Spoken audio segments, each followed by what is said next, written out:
Well, good evening, everyone. Welcome to Charlotte Street Artist Virtual Walk. And I'm saying hello to all of you who are joining us on Zoom, as well as those of you who are joining us virtually on Facebook. So welcome, everyone. I'm Krishan McKinney. I'm the manager for audience engagement here at the Nelson-Atkins Museum of Art. And once again, we're just thrilled to have you all here for our grand finale of what has been an incredible series featuring some of Kansas City's most talented artists who are part of Charlotte Street Foundation. I'm joined by my collaborative partners who have been instrumental in creating this program. So I'm going to start off with Christine Boutros. And hello, Christine. There you are. Welcome. Wave to everyone. Christine was the former manager of grants and awards programs at Charlotte Street, but she is now the associate director of learning engagement at the Honolulu Museum, as in Honolulu, Hawaii. That is correct. And then we have, who has definitely been my right and left hand with the tech in this program, we have Hope Benson. And Hope is the manager for marketing and outreach at Charlotte Street.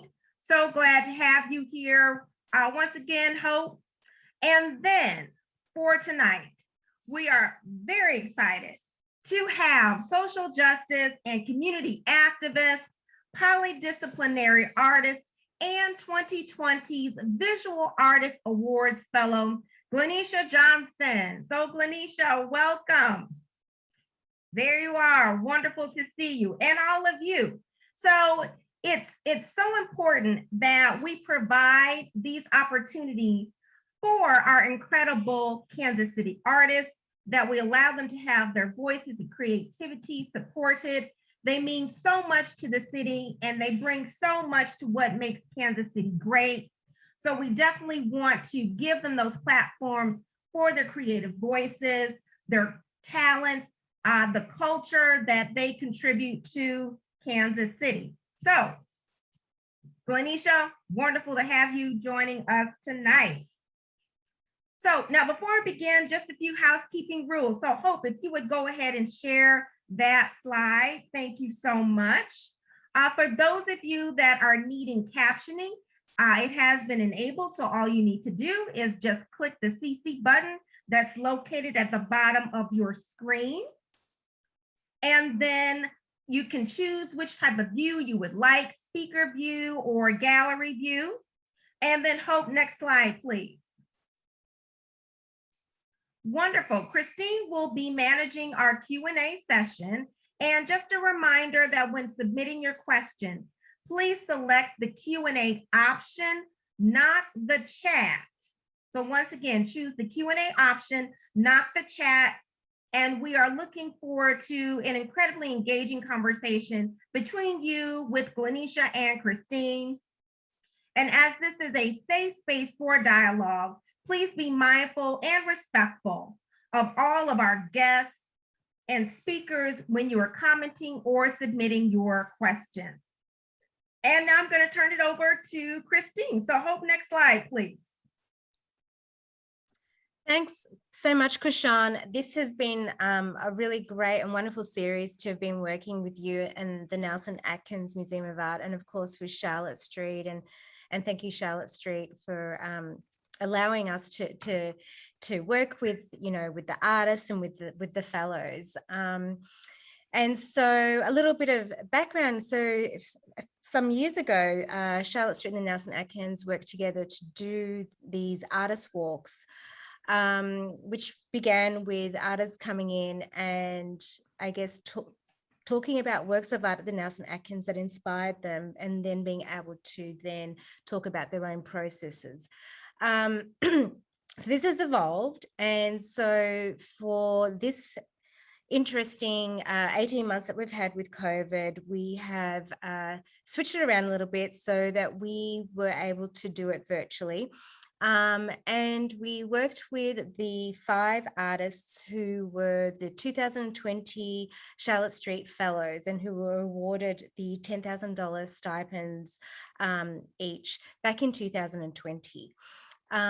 So Glyneisha is our final artist that we get to talk with tonight. And so, Glenisha, would you mind introducing yourself and telling us a little bit more about you? Thank you, Christine. Thank you, Krishan. Hi, everyone. My name is Glennisha. I identify as an artist, educator, community caretaker, and I'm coming to you tonight from native Kickapoo land, also known as Tejas. And I'm excited to be in space with y'all tonight. Thank you for sharing your time with me. My work really centers around highlighting the Black interior through different mediums, whether it be multi-sensory installation, collage, which I also call paintings, and drawings. And my community activism work is also focused around thinking about that kind of matrilineal language that's inherent to Black culture and really creating opportunities to highlight and uplift the voices and work of Black, Brown, and Indigenous femmes. I'm not gonna take up too much of your time. Let's go ahead and get into the video. Thank you.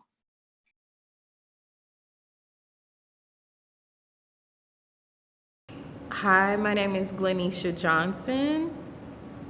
My creative process is really influenced by the notion of the Black interior space as a space of creativity, imagination.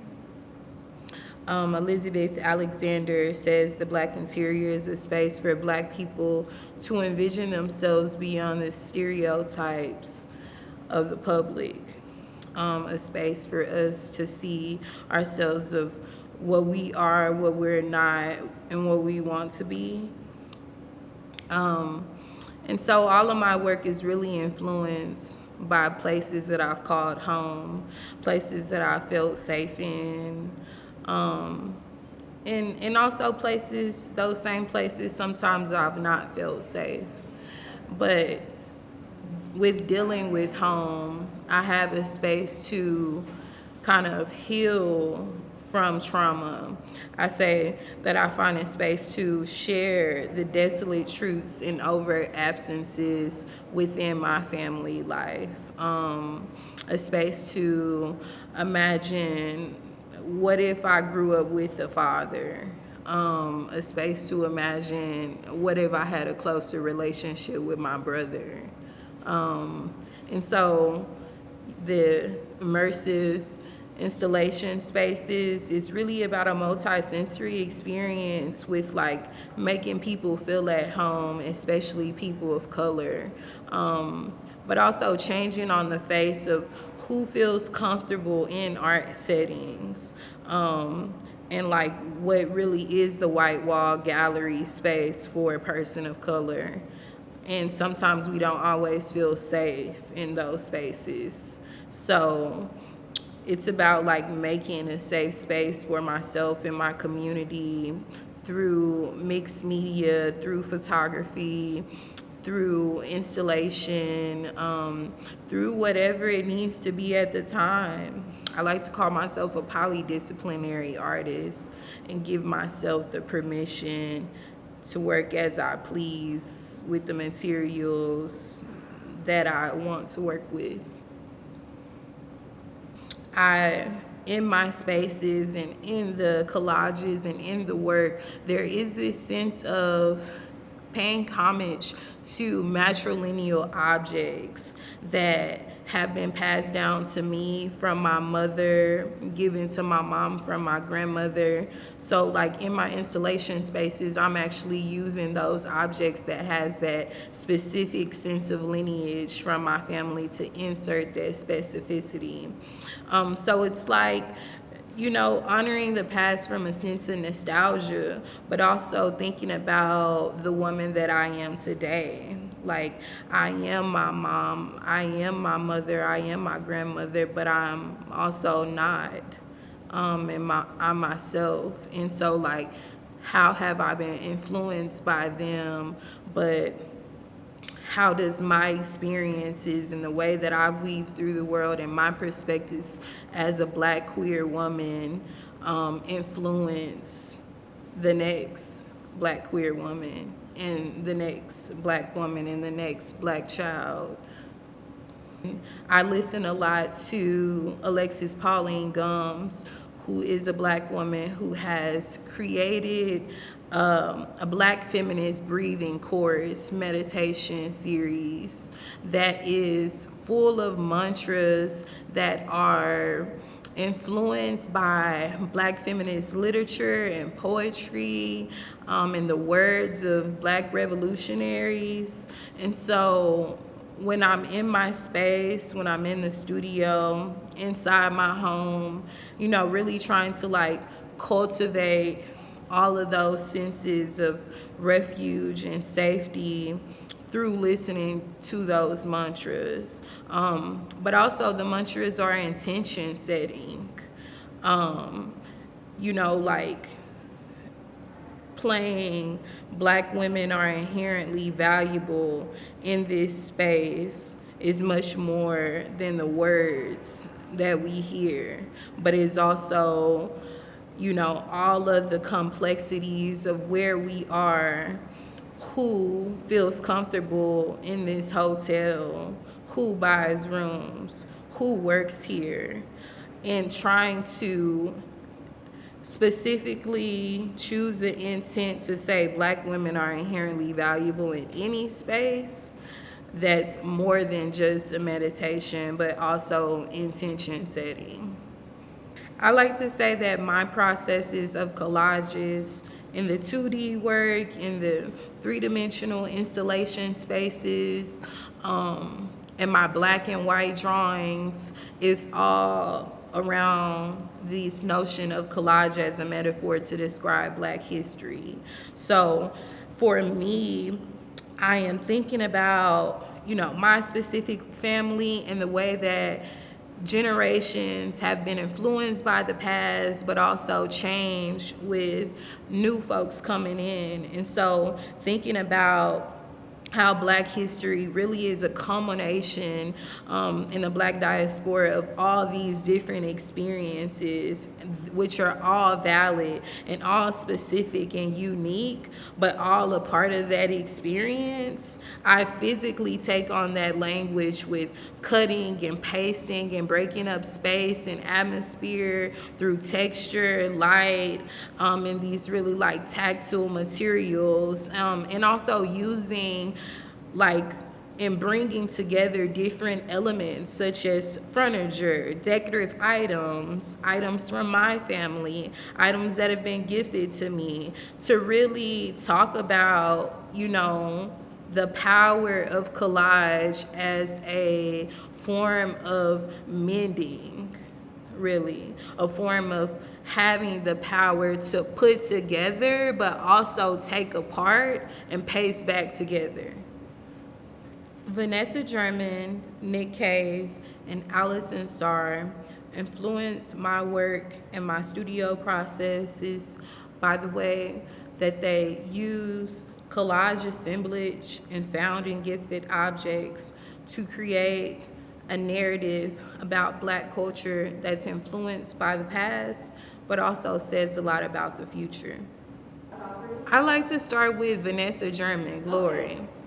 I follow her on Instagram, and her studio is just a gold mine of all these different found materials that she is giving herself the permission to see within the perspectives that they already embody, but also giving herself to use those materials as a source of mark making. So it is what it was, but it is also something new.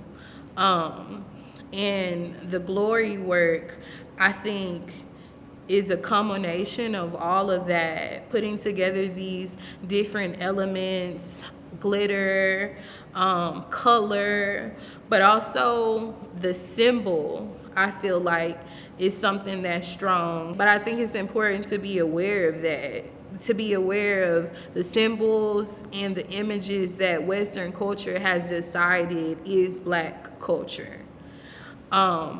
And play with it if you want to, like, harness that power and say what you want that symbol to be and not be. Oh, Nick Cave. That's just a lovely work, that's also using these different found materials. And what I really love in his work is that I know it's this process of just going around the world, maybe going to like Black thrift stores and collecting these objects that has these personal sentiments for yourself, which is something that I do in my own studio process.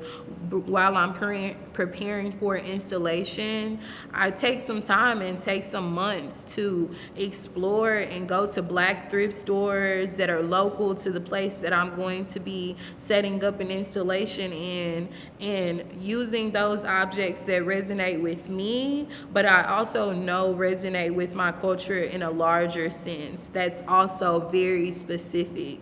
The SAR piece, leaning on these like traditional notions of Black spirituality and folklore, to talk about these kind of imaginative spaces.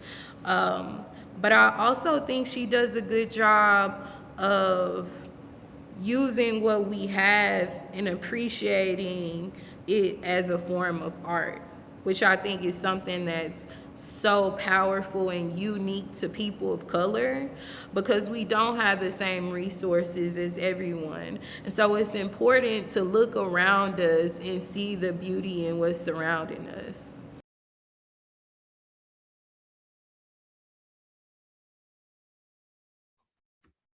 Okay, thank you. As we're waiting for questions to come through, Glyneisha, I'm really curious. You talk a lot about intentionality in that piece, and do you ever get spontaneous? Yes, for sure. I like to say my process is really kind of, my process in my life in general is this sense of like controlled chaos. A lot of times I start, if I'm talking about like a collage or a drawing, start knowing what my reference image is going to be. But once getting into the piece, the sense of mark making or like choosing the colors that are going to correspond and be in conversation with one another, those are really spontaneous and in the moment, so to speak. So it's like I know what it's going to look like, but I don't know what it's going to look like as well. Yeah. Okay, I do have a question here from a listener or watcher or audience person. So you mentioned listening to Alexis Pauline Gump's mantras and using meditation to set intentions. Where do you find repetition in your work, and how might that relate to history, family, lineage, and the future? That's a good question.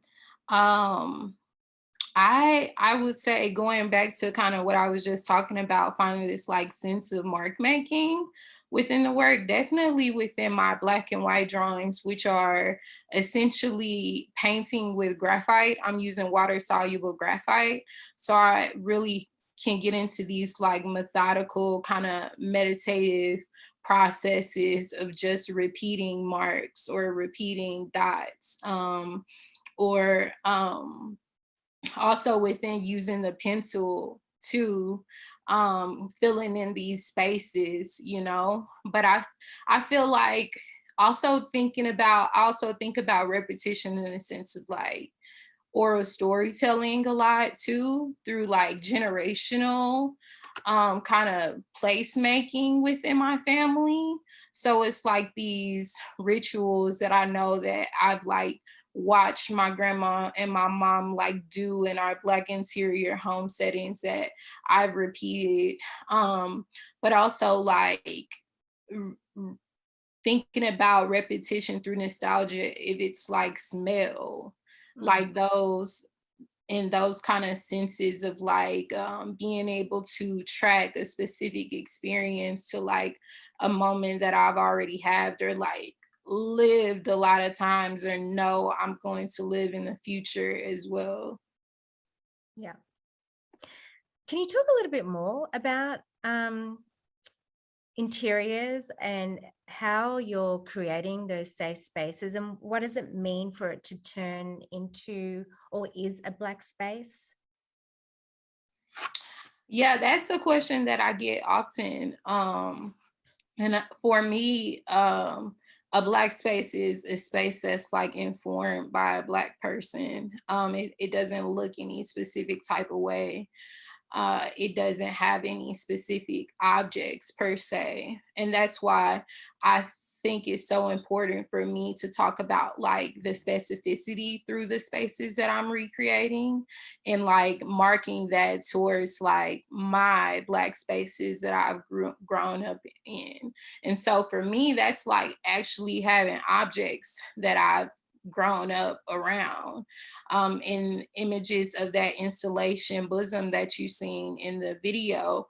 I use the Sunday table that I grew up having Sunday meals at, with my cousins and my brothers, and my grandma. And so that's the specificity for me, like these objects that are truly derived from like my family's Black feminist traditions. Um, and and I can only speak to that. Right, right. So, because I think another thing, that I've sensed is this ownership of the space, turning it into your own, for it to feel that way and for it to be safe. What do you do if a space is not like, do you ever walk away from an unsafe space if you can't turn it around? Like, what do you Yeah. do in those situations? Yeah. For sure. I think that's good for everybody, in life and experiences, and specifically the art world for sure, with like dealing with these spaces that have historically excluded Black folks, or have this like tradition of like Black people coming into these spaces and feeling harmed or feeling unsafe. Um, and so I use discernment, like I would say discernment and faith are my tools that really guide me through experiences and through life. And I think that if if I have the capacity, if I'm in a situation where I find myself maybe having to teach someone, then I ask myself, if I'm ready to take on that work, or if it's just a simple mention of a conversation, even I've been in spaces where I felt unwelcomed while like Yeah. building an exhibition. And so it's an opportunity where I had to, really evaluate the space itself, which was like that moment of reflection in the video for me. Like it's more than me having to show in this hotel, is more than me just like putting up an installation and leaving. But because I'm a Black woman, I have to also think about my experiences as far as class, gender, all of these like intersectional things that come into play while entering this space, and also my proximity to the other folks of color in the space. Yeah. And that particular piece, that was collaborative as well. Yes, that piece was I would say my first self-titled curated exhibition. I've curated different projects, but haven't like really went into a project as deep as I did in that one. That was at the Crossroads Hotel, and it went up at the end of 2020 into 2021. And it was a show called Watering Place, which was really about building this installation space for other Black and Brown femmes work to fit in. And so I invited 6 other Black and Brown Indigenous femme artists to show their work in the space. And basically I just created the backdrop for their work, which was those beautiful ink paintings that I put on the wall using natural botanical inks. And that show was also, an opportunity to recognize this like shift in my studio practice recently, which is much more about thinking about the environment and my relationship to plants and nature, and really using like my gifts of art to also make that connection. Yeah. What most appealed to you about collaborating and bringing, these artists together? Oh, that's something that I've just always been, have always gravitated to since I was young, like wanting to work with others. But I think that also comes from like my specific like Black feminist cultural experience, like me talking about this like storytelling, but like often having these experiences in life and home and work, that's really not about myself, but about these experiences with others. And especially since I've like started working with plants, I think that's something that I'm so much more aware of, that even in the way my language, in the way that I like talk about my collaborators, because it's like your collaborator can also be a plant, it isn't always a person, but like I like to say, I help these plants grow instead of like I grew these per se.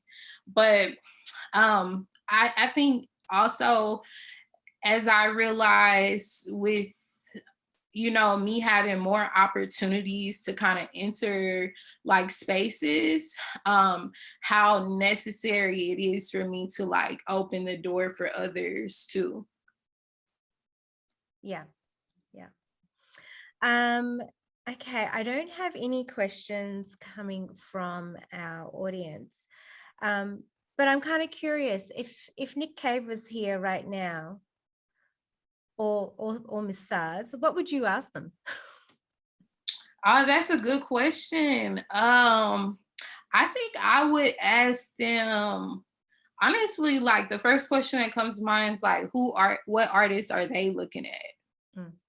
Oh my goodness, like shouts out to IG. I just gotta say that, just because like I'm so thankful that right now I am in like a space in the world where I can find so much inspiration, specifically like in contemporary artists and like Black artists who are living and also my age. And so I, find a lot of artists that, and also I was talking about Vanessa German, just following her practice on IG. It's like following artists that you really look into and look up to is such a rewarding opportunity. So I would ask them like, what living artists are they looking at? Yeah. Well, Glyneisha, it's been a real pleasure to be able to talk to you this evening. And again, thank you so much, Krishan, for working on all of this. Glyneisha, before we sign off to Krishan, do you have any final words or comments? Thank you all. Thanks, Charlotte Street. I'm excited to also get this Charlotte Street Fellow show out with Corey and Kathy. Thank y'all for the opportunity to share this space with the community and continue the conversation around our award. That's great. Well, thank you, Glenisha. And definitely thank you, Christine. I want to just take a moment to thank everyone that has participated in this incredible experience. It's really been a pleasure to work with all of you. And we have had wonderful artists represented with the virtual artist walk. So I'd like to thank V. Tran and Kathy Liao, Corey Emick, Stacy Bush, and then of course Glenisha tonight. And then all of our collaborative partners from Charlotte Street, and then my own Nelson-Atkins colleagues who were just wonderful in putting this entire production together. So a special thank you to our marketing team, media services, design, and then also very special thank you to the Crossroads Hotel downtown, where we were able to film Glenisha's video. And so a wonderful thanks to all of them. And then certainly thank you to all of the audience who have been with us throughout this entire process. If by chance you missed any of the previous talks, feel free to check out the series link. I believe Hope has placed that right in the chat. And so any of the past artist walks that you've missed, you can check those out there. So thank you all so much. And I hope that everyone has a wonderful night. Take care, everyone. Bye-bye.